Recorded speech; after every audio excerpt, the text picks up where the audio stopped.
Pak Cokroaminoto tokoh pergerakan nasional yang paling senior menyampaikan gagasan sosialisme Islam. Yang beliau sampaikan sosialisme Islam itu apa? Satu hukum yang tunduk pada hukum yang diturunkan oleh Allah, bukan yang lain.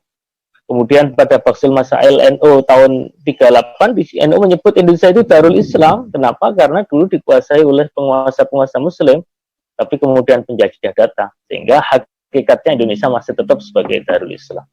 Salah satu poin rekomendasi yang dibuat oleh MUI ketika itu adalah bubarkan BPIP.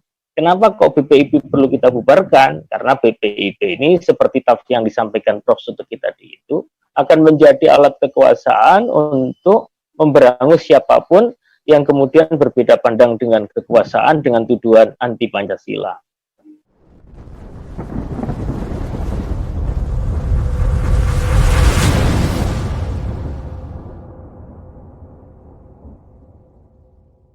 Memang kita perlu terus memberikan pemahaman tentang khilafah, tetapi khilafah ini terus perlu kita elaborasikan di dalam konteks kekinian ya. Kalau kita melihat istilah khilafah itu kan sudah dibakukan oleh para ulama menjadi bagian dari turos kita. Di Al-Quran istilahnya digunakan dalam makna bahasa. Kemudian kalau saya ingin melihat bahwa sampai ke tingkatan era Khulafaur Rasyidin itu masih menggunakan istilah bahasa itu.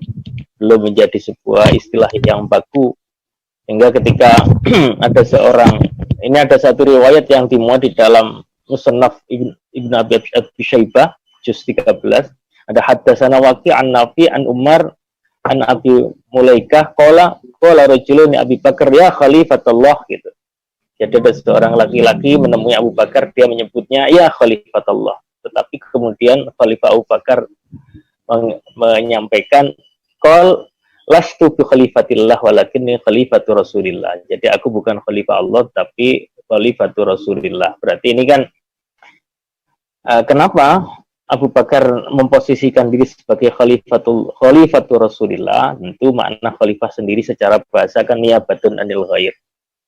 Jadi man yakhlufu ghairahu, kalau Abu Bakar disebut khalifah itu karena menggantikan peran kenabian. Itulah ketika kemudian dibakukan menjadi bagian turos. Al-Mawardi menggunakan istilah al-imamah maudu'atun di khilafatin nubuwah.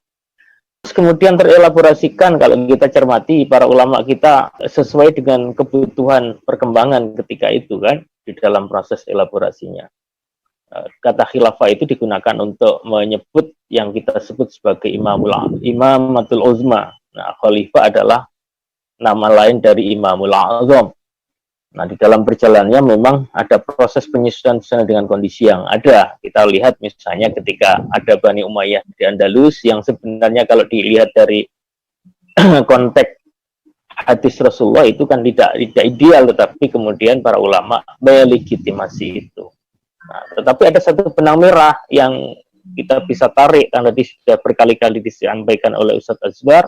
Benang merah dari konsep khilafah itu sebenarnya adalah imamah itu sendiri, dan imamah itu punya peran fungsi nasbul imamah. Nasbul imamah itu punya peran fungsi dua, seperti yang disampaikan oleh Imam Al-Mardi, li khirasatiddin wasiyasatid dunya.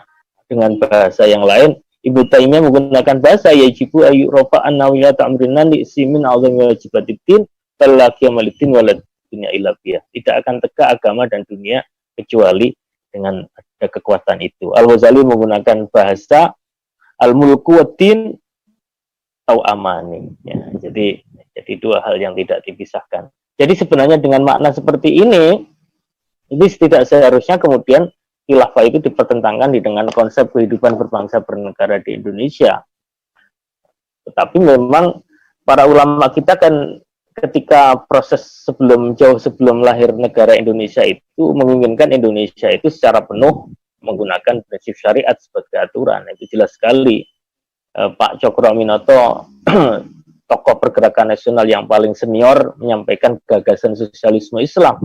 Yang beliau sampaikan sosialisme Islam itu apa? Satu hukum yang tunduk pada hukum yang diturunkan oleh Allah, bukan yang lain.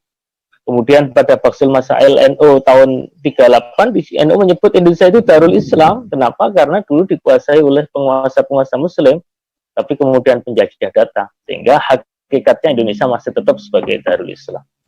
Ini menunjukkan wacana atau pandangan yang dimiliki oleh para ulama Indonesia tempo dulu. Tapi kemudian memasuki proses menjelang kemerdekaan ada proses negosiasi yang melahirkan yang kita sebut kalau menggunakan istilah ini kita sebut sebagai al-mitsaq al-watani. Jadi kesepakatan kebangsaan.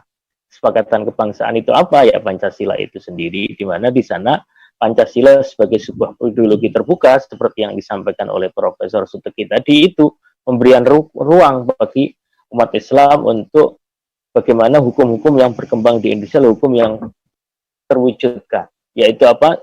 Dalam konteks fungsionalnya yaitu khirasatuddin, siyasatuddin dunia. Nah, itu sebenarnya. Karena itu bagi umat Islam, Pancasila adalah al-mitsaq wal-watani, bagian dari perjanjian. Nah, di dalam umat Islam itu terikat dengan perjanjiannya. Kalau kita di bidang muamalah, kita mengenal istilahnya hadis yang biasa dipakai oleh para ulama, yaitu al-mu'minuna ala syurutihim. Jadi, illa syartan ahalla haraman atau harrama halalan. Kecuali syarat untuk menghalalkan yang haram atau mengharamkan yang halal. Selama syarat-syarat itu tidak dalam konteks itu, tentu kita terikat dengan aturan ini. Inilah yang kemudian melahirkan sikap Majelis Ulama Indonesia ketika ada pihak-pihak yang akan bermain-main mengkhianati kesepakatan itu, maka kita kemudian bergerak. Nah, terkait dengan maklumat Majelis Ulama Indonesia, ada 8 poin dari maklumat itu yang perlu kami tegaskan di maklumat ini, supaya orang tidak salah paham. Kunci dari maklumat MUI sebenarnya di poin 2. Kalau poin pertama dan lain-lain itu adalah ini. Tetapi substansinya adalah keinginan untuk mempermainkan Pancasila sesuai dengan kemauan tertentu untuk kepentingan ideologi tertentu, ini yang kita tolak. Nah, jauh sebelum maklumat ini dibuat, bulan Februari yang lalu MUI mengadakan kegiatan yang kita sebut sebagai Kongres Umat Islam Indonesia di Pulau Bangka. Salah satu poin rekomendasi yang dibuat oleh MUI ketika itu adalah bubarkan BPIP. Kenapa kok BPIP perlu kita bubarkan? Karena BPIP ini seperti tafsir yang disampaikan Prof. Suteki tadi itu akan menjadi alat kekuasaan untuk memberangus siapapun yang kemudian berbeda pandang dengan kekuasaan dengan tuduhan anti Pancasila. Padahal sementara kekuasaan itu ada potensi menyimpang. Ketika kemudian kita mengkritisi penyimpangan, kita malah tertuduh sebagai anti Pancasila. Satu contoh misalnya, sekarang Kementerian Pendidikan akan memergerkan antara pendidikan Pancasila dan pendidikan agama. Kalau ini terjadi, tentu kita akan tolak itu. Nah, tetapi jangan-jangan kita nolak itu kemudian kita dituduh sebagai kelompok anti Pancasila. Ini yang berbahaya. Itulah sebabnya sejak awal Majelis Ulama Indonesia tolak itu. Yang kedua, Pancasila yang jadi acuan kita sudah final. Ini menjadi bagian dari pedoman dan dia menjadi dasar negara kita, di mana dia sebagai sebuah produk ideologi terbuka, tidak boleh ditarik kemana-mana. Jadi itulah yang menjadi poin penting. Nah, kemudian Majelis Ulama Indonesia juga mencurigai di balik rancangan undang-undang HIP yang sekarang akan dirubah namanya itu, ada kekuatan ideologi yang kita sebut sebagai ideologi komunisme yang dulu pernah berbuat banyak kejahatan di Indonesia dan telah dinyatakan sebagai ideologi terlarang di Indonesia sesuai dengan undang-undang TAP MPR nomor 25 tahun 266. Nah, apa benang merahnya itu sehingga kita di maklumat MUI itu kita sebut beberapa poin, poin 1, poin 3, poin 4, dan poin 5. Nah, kita ingatkan itu. Sampai dengan poin 6, semua itu mengingatkan kepada bangsa Indonesia bahwa PKI pernah melakukan pemberontakan. PKI pernah melakukan tindakan curang. Nah, kalau kita ikuti benang merahnya, pasca reformasi, mereka terus memanfaatkan itu. PKI sebagai ideologi memang kalah. Sehingga Uni Soviet tumbang. Tetapi kemudian sebagai sebuah ideologi yang juga berpaham sekuler dan punya dendam terhadap umat Islam di Indonesia ternyata tidak bisa hilang. Buktinya apa? Pasca reformasi mereka terus melakukan upaya-upaya itu. TAP MPR nomor 25 menjadi sasaran tembak. Maka pada sidang MPR tahun 2003 misalnya, ada satu anggota dewan yang begitu ngotot agar TAP MPR ini dicabut. Ini contoh. Terus kemudian upaya mereka memutarbalikkan fakta sejarah. Peristiwa tahun 65 tidak dipandang sebagai bisa pemberontakan PKI, tetapi peristiwa pelanggaran hak asasi manusia dengan memposisikan PKI sebagai tergugat. Nah, itu kemudian mereka lakukan gugatan class action tahun 2005, ada Tapol-Napol PKI menggugat pemerintah di PN Jakarta. Ada 20 juta yang akan menuntut ganti rugi atas pelanggaran HAM tahun 65. Mereka bikin seperti itu. Nah, di bidang pendidikan misalnya pada kurikulum 2004 kalau nggak salah, 2024 ya, mereka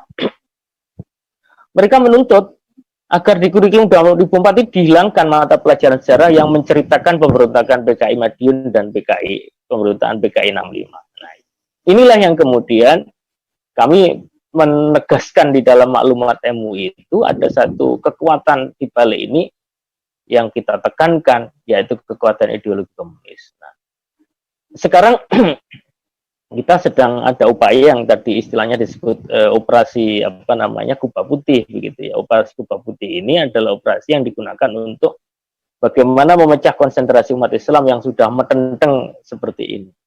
Nah, kita harus cermati.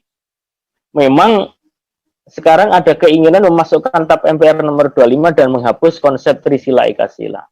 Tapi satu hal yang perlu kita tegaskan, jika kemudian ada kekuatan yang ingin dijadikan superior untuk melakukan penafsiran terhadap Pancasila, dan itu akan digunakan untuk menggebuk kekuatan yang berbeda, ini sangat berbahaya. Ini yang kita tolak. Dan ini akan menjadi ancaman bagi umat Islam.